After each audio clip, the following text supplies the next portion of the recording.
கத்திரிக்காய் மாங்காய் சாம்பார். பாருங்க, ஒரு கப்பு தோரம்பயிறு கழுவிட்டு போட்டு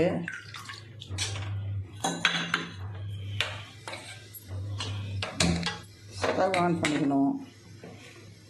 தோரம்பயிரை போட்டுட்டு கொஞ்சம் மஞ்சத்தூள் போட்டுக்கணும். கொஞ்சம் எல்ஜி கட்டி பெருங்காயம்,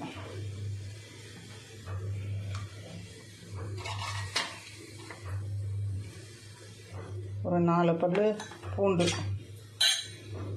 இப்போ இது நல்லா வேகணும்.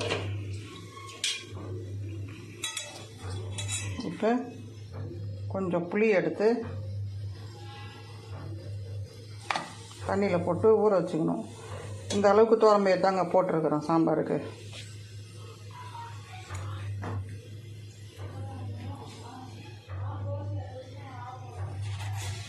புளி கூடியே கல் உப்பு, இந்த சாம்பாருக்கு தேவையான கல் உப்பு.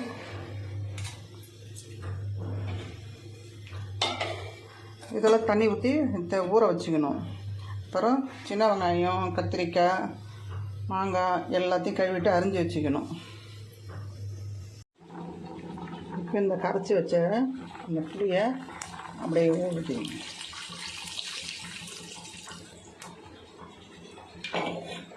இன்னும் கொஞ்சம் தண்ணி ஊற்றி கரைச்சி அதை ஊற்றிக்கணும். சுவையான கத்திரிக்காய் மாங்காய் சாம்பார் ரெடி.